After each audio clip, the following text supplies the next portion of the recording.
तो कैसे दुनिया गोल है कि एक बंदा जो इसराइल में पैदा भी नहीं हुआ, अमेरिका में पैदा हुआ है, वो कैसे इसराइल के लिए काम करता है, इसराइल जाता है, इसराइल के अंदर ही जिंदगी गुजर बसर कर रहा होता है। ये एक बंदे की हमने आपको मिसाल दी है। वन एप्स्टीन का तो पूरा नेटवर्क था ना, लेकिन सिर्फ ये एक बंदा इसराइल के लिए क्या क्या कर रहा था। इन्होंने वो हरकत की जो कोई भी बंदा अपने मुल्क से करते हुए 100 दफा सोचता है, और जब वो ये हरकत परफॉर्म होती है तो फिर मुल्क का ऐसा रिएक्शन होता है कि वो हर चीज़ निस्तो नाबूद कर देता है।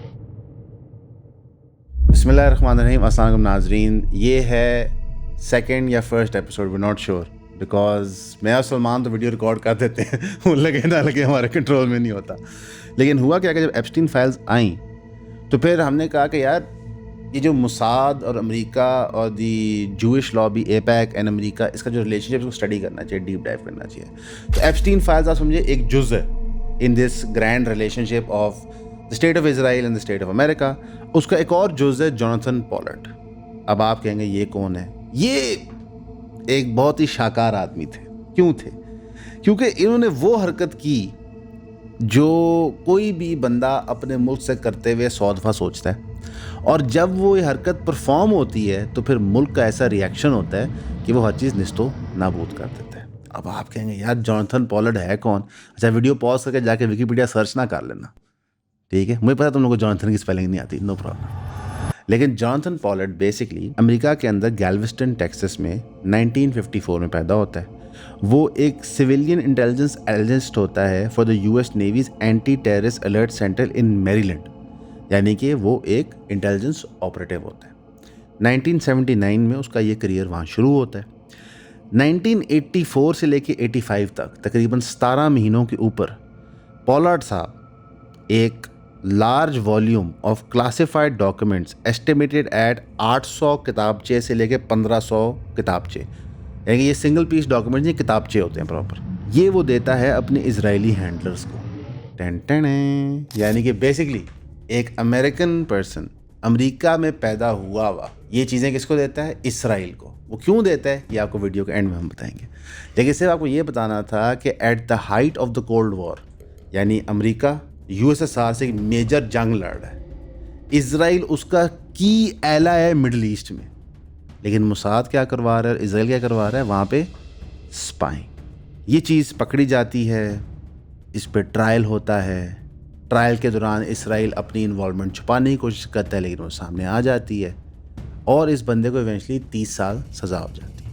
अच्छा, आप सरप्राइज होंगे, एक बंदा क्लासिफाइड इन्फॉर्मेशन लीक कर रहा है उसको सिर्फ 30 साल सज़ा होती है। आई मीन यूएसएसआर में अगर आप केजीबी के खिलाफ कुछ करते तो वो आपको गायब करते थे, मतलब आपको कोई ट्रायल शायल नहीं होता था।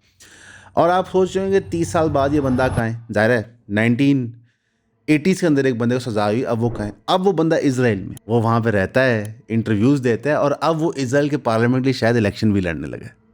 तो कैसे दुनिया गोल है कि एक बंदा जो इसराइल में पैदा भी नहीं हुआ, अमेरिका में पैदा हुआ है, वो कैसे इसराइल के लिए काम करता है, इसराइल जाता है, इसराइल के अंदर ही ज़िंदगी गुजर बसर कर रहा होता है। ये एक बंदे की हमने आपको मिसाल दी है। वन एप्स्टीन का तो पूरा नेटवर्क था ना, लेकिन सिर्फ ये एक बंदा इसराइल के लिए क्या क्या कर रहा था। अब इसने एग्जैक्टली किया क्या, आपको समझाते हैं। एक डिपार्टमेंट था, लकाम एजेंसी थी इसराइल के अंदर। ये एजेंसी छोटी थी और ये मुसाद से सेपरेट थी। इजरायली इंटेलिजेंस ऑपरेशंस का वही सिस्टम होता है जो टेररिस्ट इंटेलिजेंस ऑपरेशन का सिस्टम होता है। वो छोटे छोटे स्प्लिंटर ग्रुप्स बनाते हैं ताकि अगर एक ग्रुप पकड़ा जाए तो बाकी सब कहते हैं हमें तो पता है ये क्या हो रहा है। तो लकाम इसी तरह इनका एक ग्रुप था। ये ग्रुप चलाया जा रहा था रफ़ी एतान की लीडरशिप के अंडर, और रफ़ी का काम ये था कि वो अपने एलाइज, यानी जो मुल्क आपके एलाइज, जैसा पाकिस्तान का चाइना एला है, ठीक है, उनके अंदर बैठ के एस्पियोनाज करें। वहाँ पे उनकी मुलाकात होती है हमारे 1984 में पोलार्ड भाई से। वो military Israeli air officer Aviem Sella से मिलते हैं। इस मीटिंग के तहत वो बात रिक्रूटमेंट तक चली जाती है, यानी कि बेसिकली जब मुलाकात होती है तो उस चीज़ें डिस्कस होती हैं, आइडियाज़ बैक एंड फोर्थ होते हैं, और एवीएम सलाह पोलार्ड को रिक्रूटमेंट के लिए कन्विंस कर लेते हैं। अब जो पोजीशन बन गई होती है पोलार्ड की यूएस इंटेलिजेंस के अंदर, उनके पास बहुत सेंसिटिव रशियन इमेजेस यानी कि यूएसएसआर के न्यूक्लियर साइट्स के इमेजेस, मिडिल ईस्ट के अंदर इराक के न्यूक्लियर वॉरहेड्स के इमेजेस और चीज़ों के इमेजेस एक्सेस में होते हैं। वो आहिस्ता आहिस्ता आहिस्ता ये चीज़ें देना शुरू कर देते हैं। एग्जैक्टली पोलार्ड साहब क्या देते हैं? उन्होंने top secret documents concerning Saudi Arabian ground forces and logistic studies along with satellite imagery related to Israel's 1981 strike on Iraq's Osirak nuclear reactor। ये सब कुछ वो AVM सलाह को दे के पोलार्ड अपना इन बना देते हैं। उसके बाद हर जुमे वाले दिन पोलार्ड साहब डॉक्यूमेंट्स चोरी करते हैं। वो नेवी ऑपरेशनल सर्वेलेंस सिस्टम से बाहर जाते हैं, मैरीलैंड से। वहाँ से वो डॉक्यूमेंट्स ब्रीफकेस के तहत देते हैं इजरायली एम्बेसी के एक सेक्रेटरी को, जिसका नाम इरीत एरब है। यानी कि आप ऑपरेशन का स्केल समझें, एक एजेंसी है लकाम इसराइल के अंदर, वो हेड हो रही है एक बंदे से। एक एयरफोर्स का अफसर जाके मिलता है इस बंदे को, पोलार्ड को, और कन्विंस करता है तुम हमारे लिए स्पाई बन जाओ। वो जो डॉक्यूमेंट चोरी करता है वो जाके एम्बेसी के बंदे को देता है। यानी कि ये जो लोग उछल उछल के जाते हैं ना अमेरिकन एम्बेसी, रोटियां पाड़ने, खाने, तो वहाँ भी यही कहानियाँ होती हैं। ये जो लोग लपक लपक के यूएस एड ले रहे होते हैं, यही स्टोरियाँ चल रही होती हैं पीछे। और यही प्रॉब्लम है। One of the biggest weapons जो अमेरिकन फॉरेन पॉलिसी का था वो यूएस एड प्रोग्राम्स था। वो बाकायदा अपने पैसे, अपने पर्सनल के तहत आपके मुल्कों में इन्फिल्ट्रेट करते हैं और चीज़ों को टेक ओवर करते हैं। जॉनथन पोलार्ड की भी यही कहानी थी। अब जॉनथन पोलार्ड को बड़े एक इंटरेस्टिंग तरीके से लकाम यानी इसराइल ने ट्रैप किया।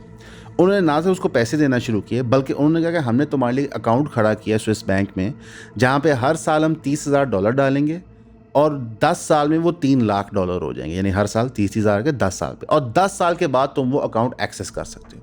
यानी कि उन्होंने ना सिर्फ उसको फौरी पैसे दिए, बल्कि उसको एक लॉन्ग टर्म लालच दी ताकि वो उनके ट्रैप में फंसा रहे और वो उनको इन्फॉर्मेशन देता रहे।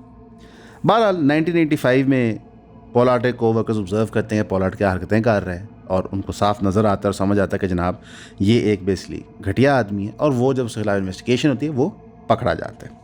इजरायली गवर्नमेंट कहती है ये रोग ऑपरेशन था, हमने कभी ऑथराइज़ नहीं किया था, हमें पता ही नहीं था। शुरू में वो एवएम सलाह की पोजीशन छुपाते हैं इसके अंदर, लेकिन जब वो मंजर आम पे आ जाती है तो फिर वो एवएम सलाह की इन्वॉल्वमेंट भी एक्सेप्ट कर लेते हैं, रफ़ीतान की भी एक्सेप्ट कर लेते हैं और लकाम को बंद कर देते हैं।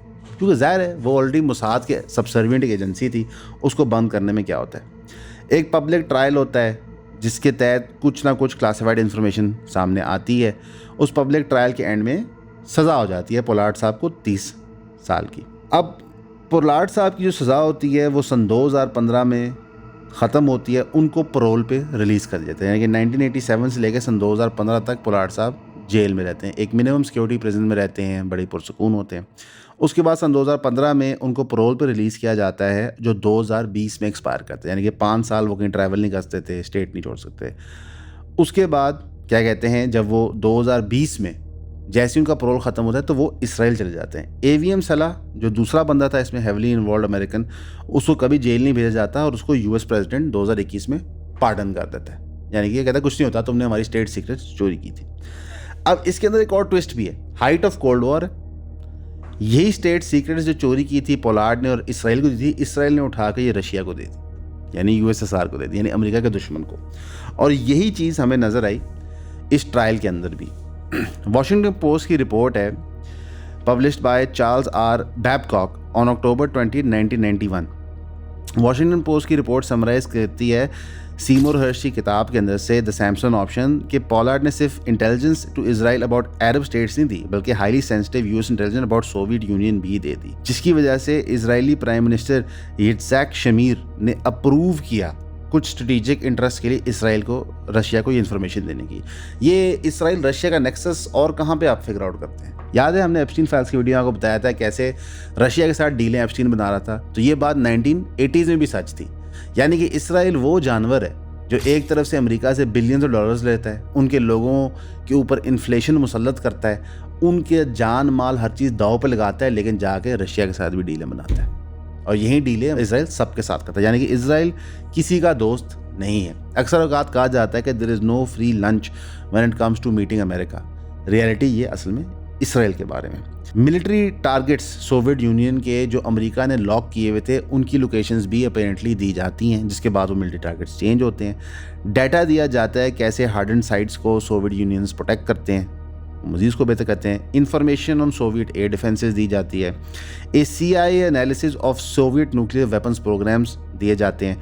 US डिप्लोमेटिक कम्युनिकेशन कोड्स दिए जाते हैं। यानी कि वर्चुअली जो अमेरिका की एक फैक्शन की वर्किंग थी रशिया के ऊपर और USSR के ऊपर, वो उठा के इजराइल को दी जाती है और इजराइल उठा के वो USSR को दे जाता है। मेरी जो रिसर्च टीम है और मेरे जो साथी हैं, जो एडिटर्स हैं, हमारे सलमान साहब हैं, इन सबको ये ख्याल और गुमान है, और कुछ कुछ मुझे भी है, कि शायद सोशल इश्यूज पे, मुल्की मसाइल पे, इंसानी मसाइल के ऊपर मैं अच्छी बात कर लेता हूँ और मुझे थोड़ी सी दस्तरस है। तो इन सब की पुरजोर फरमाइश है, एंड स्पेशली आप चाहने वालों और प्यार करने वालों की भी है, क्योंकि कुछ जो मेरी वीडियोस वीलॉग्स बने और जो रील्स बनी वो बहुत वायरल हुई, बहुत पसंद की गई। तो मुझ पर एक दबाव है, एक ख्वाहिश है सबकी तरफ से, जिसके आगे मैं सर तस्लीम खम करता हूँ। अनकरीब आप मेरी वीडियोस को सोशल इश्यूज के ऊपर मुझे बात करते हुए, मुल्की मसाइल पे बात करते हुए, अनसंग हीरोज़ के बारे में, ऐसी चीज़ें जो हम भूल चुके हैं, जो हमारी तारीख, हमारी विरासत, हमारी सकाफत का हिस्सा हैं, उन पर बात करते हुए आप देखेंगे।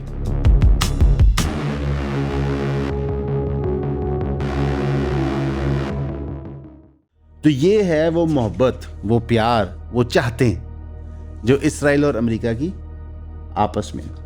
अब अमेरिका ऑफिशियली ये बातें जो है डिनाई करता है, लेकिन पब्लिक रिकॉर्ड के अंदर जब डॉक्यूमेंट्स डीक्लासिफाई होते हैं तो ये चीज़ें शो करना शुरू करते हैं। इनफैक्ट जो इंटेलिजेंस डैमेज का आर्ग्यूमेंट है, हर्ष कोट करता है US इंटेलिजेंस ऑफिशियल्स को क्लेमिंग कि सोवियत काउंटर इंटेलिजेंस ने बाकायदा US एसेट्स को इस USSR के अंदर से गायब कर दिया। यानी कि अमेरिका ने USSR के अंदर एसेट्स छोड़े हुए थे अपने, जो उनके स्पाइज होते हैं।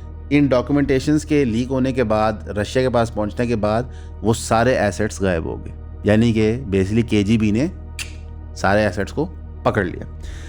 वो कहता है कि ना तो सिर्फ जान का नुकसान हुआ बल्कि माल का भी नुकसान हुआ, कि जहाँ जहाँ ऑपरेशंस हमने आइडेंटिफाई किए हुए थे, हमने करने हैं USSR के खिलाफ, वो सारे उन्होंने बदल दिए। यानी कि बेसिकली अगर उन्होंने साइट इधर बनाई हुई थी, उनको पता चला कि अमेरिका को पता है यहाँ साइट है, उन्होंने यहाँ से उठा के कहीं और डाल दी। अब इसके ऊपर बहुत सारे लोग कहते हैं कि जनाब जो रिपोर्टिंग हुई थी इस सारी चीज़ के ऊपर वो फेयर नहीं थी। यानी कि आपको इजराइल लॉबी की तरफ से ये पैगाम मिलता है कि जनाब इस पे जो रिपोर्टिंग थी वो फेयर नहीं थी, इस बंदे ने बड़े low level of documents reveal किए थे। यानी कि इस केस में इजराइल वो नैरेटिव नहीं स्पिन कर पाया कि हमने किया कुछ नहीं है, क्योंकि यहाँ तो रंगे हाथ पकड़े गए थे। तो यहाँ पर उन्होंने कहा यार किया है, लेकिन इतनी कोई बड़ी बात नहीं है। और वो रियलिटी आज 22 फरवरी सन 2026 से भी नज़र आती है। अब टकर कार्लसन ने रिसेंटली माइक हकबी का इंटरव्यू किया, जहाँ पे उसने माइक हकबी जो अमेरिका का आप समझें एम्बेसडर है इसराइल के अंदर, उससे गिला किया कि यार तुम जॉनथन पोलार्ड से क्यों मिले हो, तुम अमेरिकन हो, तुम जॉनथन पोलार्ड एक गद्दार है हमारे मुल्क का, उससे क्यों मिले हो। तो जॉनथन पोलार्ड ने कहा कि जनाब टकर कार्लसन बिल्कुल झूठा है और एंटी सेमेटिक है, यानी कि यहूदियों से नफरत करता है। एक्चुअली यहूदियों से नहीं नफरत है, सेमाइट से नफरत करता है। ये बड़ी अजीब सी बात है। मैं वो लतीफ़ा बताता हूँ। सारे लोग जो इसराइल में रहते हैं ना वो सेमाइट नहीं होते। सेमाइट एक इलाका है, उसके लोगों कहा जाता है, बल्कि बहुत सारे मुसलमान सेमाइट होते हैं। भारत ये कहते हैं जी एंटी सेमेटिक है। उन्होंने कहा कि जनाब जो मेरे पे इल्ज़ाम लगा था वो ये था कि मैंने एक major non NATO ally Israel को without intent to harm the United States information दी थी।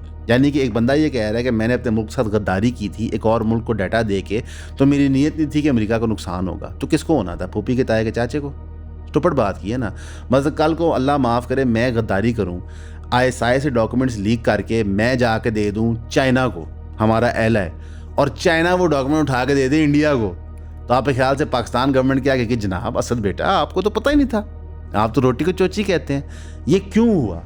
क्योंकि इजराइल के जो टेंटिकल्स हैं अमेरिकन पॉलिटिक्स में वो इतने गहरे 80s से। जॉनथन पोलार्ड की मिसाल में कोई नज़र आती है। उनका टकर कार्लसन सिर्फ कोशिश कर रहा है कि वो बेसिकली सारे यहूदियों को एक लाइट में पेंट करे। वो कोशिश ये कर रहा है कि एंटी सेमिटिज़म को प्रोपगेट करे, और वो बेसिकली किसी फॉरेन एजेंट के ईमा पे ये चीज़ें कर रहा है। जब इंटरव्यू के अंदर पोलार्ड से पूछा गया, जॉनथन पोलार्ड का इंटरव्यू एक और बंदे ने किया था और टकर कार्लसन ने माइक हकबी का इंटरव्यू किया था। दोनों के लिंक हम वीडियो के नीचे दे देंगे, आप देख सकते हैं खुद जाके। जॉनथन पोलार्ड ने एक बड़ी इंटरेस्टिंग बात की और मैं वीडियो को इस नोट पे एंड करना चाहूँगा।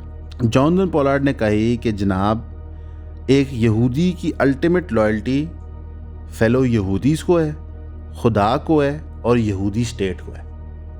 यानी कि एक जू जो अमेरिका में रह रहा है उसकी अल्टीमेट लॉयल्टी बाकी जूस के साथ है, इसराइल के साथ है और अल्लाह के साथ है।